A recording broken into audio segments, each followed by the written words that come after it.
हम जीडीपी के बारे में चर्चा करने जा रहे हैं कि आखिर जीडीपी होता क्या है, जीडीपी से आशय क्या है। जीडीपी दिन प्रतिदिन समाचार पत्रों में, न्यूज़ चैनलों में देखने को मिल ही जाता है। तो इस जीडीपी के बारे में हम चर्चा करने जा रहे हैं। तो जीडीपी का अर्थ क्या होता है? जीडीपी से तात्पर्य है किसी एक देश के भीतर अंतिम उत्पादित वस्तु एवं सेवा के सम्मिलित मूल्य के योग को उस देश का जीडीपी कहते हैं। ठीक है, तो ये तो रहा, ये डिफिनेशन रहा और इसे आप उदाहरण के माध्यम से समझने का प्रयास करते हैं। ठीक है, आइए देखते हैं।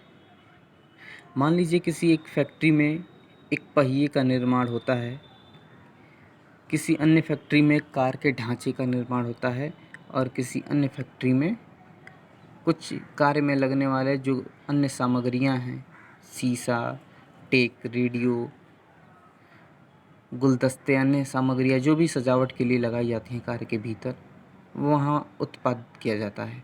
और इन सारे सामग्रियों को लेके किसी एक फैक्ट्री पे जोड़ के कंबाइन करके एक कार का निर्माण कर दिया जाता है। अब ये जो कार बन के तैयार हो गया है, यही अंतिम उत्पादित है और इसका मूल्य निकल के आया है 600 रुपये। तो ये तो एक उदाहरण हुआ।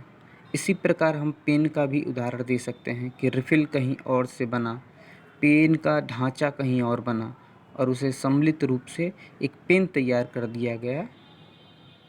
5 रुपये, 10 रुपये उसकी कीमत जो भी हो, वो अंतिम उत्पाद है।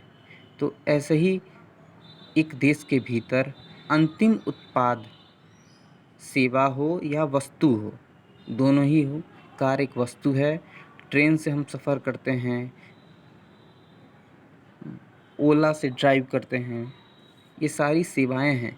इनके भी अंतिम उत्पादित मूल्य को एक वित्तीय वर्ष के भीतर जितने भी उत्पादन हो रहे हैं सेवा क्षेत्र में या फिर वस्तु के क्षेत्र में, इन सभी को सम्मिलित रूप से इनके मूल्य के योगों को जोड़ दिया जाए तो वो उस देश का जीडीपी कहलाता है। धन्यवाद।